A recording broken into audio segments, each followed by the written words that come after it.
ये फायरिंग को तो आप सीज फायर कर रहे हैं, जो एक्सपेंशन हो रही है, जो सेटलमेंट हो रही है वहां पे यहूदियों की, उसको कौन रोकेगा? जो पूरे मगरबी किनारे को, वेस्ट बैंक को, जो फलस्तीन के पास था, और उसके अंदर जो सेटलमेंट हो रही है, जो एनक्रोचमेंट हुए जा रही है, उसको कौन रोकेगा? तो हम तो अभी क्या भीख मांग रहे हैं मुसलमान के, भाई हमारे मुसलमान ना मारो, हमारे बच्चे ना मारो, हम इनसे वो कब्जा शुदा जमीन कब छुड़वाएंगे? डॉक्टर साहबा, ये छोड़ दे उम्मत मुसलमान सब नॉनसेंस है, कुछ भी नहीं रहा इस उम्मत के पल्ले, ना इस इस्लामी मुल्कों की जो तंजीमें, अरब लीग और ओआईसी फलाना ढमकाना, ये सब ऑल नॉनसेंस है।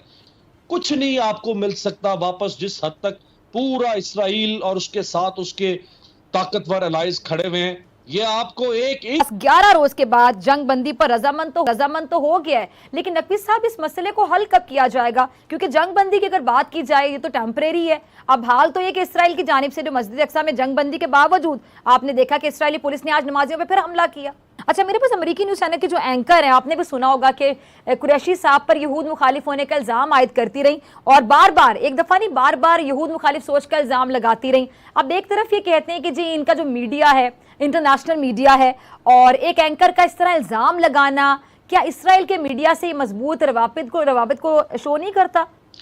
बिल्कुल इसी तरह से, अगर आप मुझे इजाजत दें तो, जो आपने नकवी साहब से सवाल किया कि ये जो सीज फायर है, क्या ये सीज फायर हल है? जी जी, ये सीज फायर हल नहीं है। प्लीज प्लीज जी जी, इसका जवाब 2021 में हुआ, 2021 में अभी हमने ये क्लैशेस देखे, उससे पहले 2018 में हुए थे, कहा सीज फायर कर दो, बंद कर दो, बंद हो गया। उससे पहले 2017 में हुए थे, कहा सीज फायर कर दो, बंद कर दो, फिर हो गया। उससे पहले 2014 में हुआ था, कहा सीज फायर कर दो, बंद कर दो, सारी ताकतें बीच में आ गई, बंद हो गया, फिर हुआ। उससे पहले 2012 में यही हालात थे। 2014 में 7 हफ्ते तक ये सूरत हाल रही थी, 7 हफ्ते तक, अभी तो दूसरा हफ्ता भी खत्म नहीं हुआ। उससे पहले 2012 में जब हुआ, फिर यही हुआ, बैठ जाओ, चुप करो, बैठ जाओ, बच्चों की तरह बिठा दिया उनको दोनों को, सीज फायर कर दो। उससे पहले 2006 में हुआ, 2002 में हुआ, सन 2000 में हुआ। ये तो एक तारीख भरी पड़ी है इनकी। ये को पहली दफा और आखिरी दफा हो रहा है कि आप सीज फायर करवा के समझ रहे हैं कि अब ये रुक जाएगा। और वहां जो एक्सपेंशन किया जा रहा है जिस तरह से इसराइल, उसकी सीज उसको कौन सीज करेगा? ये फायरिंग को तो आप सीज फायर कर रहे हैं, जो एक्सपेंशन हो रही है, जो सेटलमेंट हो रही है वहां पे यहूदियों की, उसको कौन रोकेगा? जो पूरे मगरबी किनारे को, वेस्ट बैंक को, जो फलस्तीन के पास था, और उसके अंदर जो सेटलमेंट हो रही है, जो एनक्रोचमेंट हुए जा रही है, उसको कौन रोकेगा? तो ये टोटली एक नॉनसेंस किस्म का एक प्रेशर सीज फायर की सूरत में इन्होंने बना दिया था। सीज फायर एक शॉर्ट टर्म, जारी बात है, फौरी तौर पे तो सीज फायर होना ही था, क्योंकि लोग मर रहे थे, मासूम मारे जा रहे थे, बट ये सोल्यूशन नहीं है। एक बात, जहां तक बात है शाह महमूद कुरैशी साहब की, देखिए शाह महमूद कुरैशी साहब ने क्या कहा, वो जो मोहतरमा थी, वो उन्होंने स्पिन किया है शाह साहब की बात को।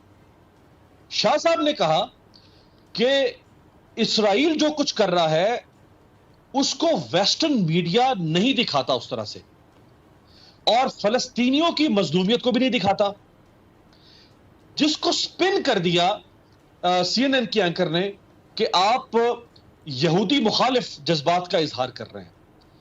तो ये जो फलस्तीन में जिंदा लाशों का कब्रिस्तान बना दिया इसराइल में, वो आपको नजर नहीं आता? ये जो, हालांकि बिल्कुल वो हक सच की बात कर रहे थे, अब जो गलत होगा उसको गलत भी नहीं कहेंगे, हम खुल के गलत भी नहीं कहेंगे गलत को।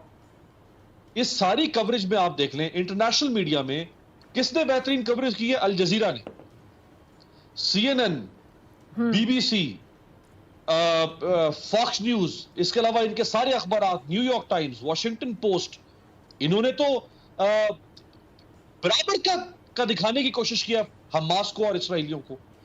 वहां पे 250 लोग मारे गए, यहां 12 लोग मारे गए, आप दोनों को बराबर एक ही तरह से दिखाना चाहते हैं। वहां 65 बच्चे मारे गए, यहां कुल अमवात 65 नहीं हुई है, आप दोनों को बराबरी की सतह पर दिखाना चाहते हैं। इनके पास आयरन डोम एंटी मिसाइल सिस्टम है, इनके पास अमेरिका की तरफ से हर साल $4 बिलियन की मिलिट्री एड मिलती है, आप इनका मवाजना हमास के साथ कर रहे हैं। इनके पास दुनिया का जदीद तरीन असलिया है, इनका मवाजना आप उनके पत्थरों और डंडों के साथ कर रहे हैं जो वो उठा के इनका मुकाबला करते हैं। ये वो इंटेलेक्चुअल डिसऑनेस्टी है, ये वो लैक ऑफ ऑब्जेक्टिविटी है इंटरनेशनल मीडिया के जर्नलिज्म में, जिसका इजहार शाह महमूद कुरैशी साहब ने किया कि आपकी जेब के अंदर पड़ा हुआ है, यहूदियों की जेब के अंदर इंटरनेशनल मीडिया। और ये जितने बड़े बड़े मीडिया हाउसेज हैं, इनके अंदर क्या ज्यूस के स्टेक्स नहीं है? क्या ज्यूस की इन्वेस्टमेंट नहीं है इनके अंदर? फर्स्ट वर्ल्ड वॉर के बाद जिसकी वजह से पूरे मिडल ईस्ट को डिस्टेबलाइज किया गया, और वो साइक्स पिकोट एग्रीमेंट के तहत लबनान, फलस्तीन, शाम और इराक को के हिस्से बखरे करके बिल्कुल भंबोड़ के रख दिया गया। कुछ फ्रांस को दे दिया गया कि ये लो तुम्हारे पास है टुकड़ों की तरह। कुछ बर्तानिया ने कहा मैं रख ले, तुम मेरे पास रहा। फलस्तीन इनके पास चला गया। और फिर ये आर्थर बैल्फोर जो इनका फॉरेन मिनिस्टर था शायद, उसने स्टेटमेंट दे दी पब्लिकली। उसने कहा कि हम यहाँ पर आप यहूदियों के लिए एक नेशनल होम बनाएंगे।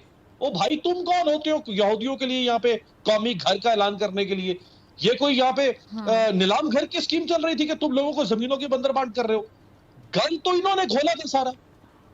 और जाते हुए बर्तानिया ने फिर इस मसले को हल करने के बजाय इस खित्ते को फलस्तीन को देकर चला गया, अक़वाम मुत्तहिदा को, जो पहले एक मुर्दा डेड बॉडी पड़ी हुई है, वो एक उसको देकर चला गया कि संभालो इसको। उन्होंने खाक संभालना था, और उन्होंने उठा के फिर उसके बाद फिर अमेरिका बहादुर आ गया। और जो वो टू नेशंस का जो नजरिया था जिसका नकवी साहब ने जिक्र किया, जो हल है जो पाकिस्तान भी कहता है, उसको इन्होंने बर्बाद कर दिया। और 1967 के बाद से फिर इसके अंदर एक्सपेंशन जो है वो इसराइल ने शुरू कर दी। अब ये अंडू नहीं हो पा रहा। हम तो अभी क्या भीख मांग रहे हैं मुसलमान के, भाई हमारे मुसलमान ना मारो, हमारे बच्चे ना मारो। हम इनसे वो कब्जा शुदा जमीन कब छुड़वाएंगे? डॉक्टर साहबा, ये छोड़ दे उम्मत मुसलमान सब नॉनसेंस है। कुछ भी नहीं रहा इस उम्मत के पल्ले, ना इस इस्लामी मुल्कों की जो तंजीमें, अरब लीग और OIC फलाना ढमकाना, ये सब ऑल नॉनसेंस है।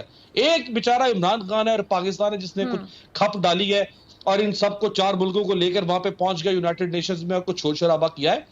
कुछ नहीं आपको मिल सकता वापस, जिस हद तक पूरा इसराइल और उसके साथ उसके ताकतवर अलाइज खड़े हुए हैं, ये आपको 1 इंच जमीन वापस नहीं करेंगे जो सूरत हाल नजर आ रही है।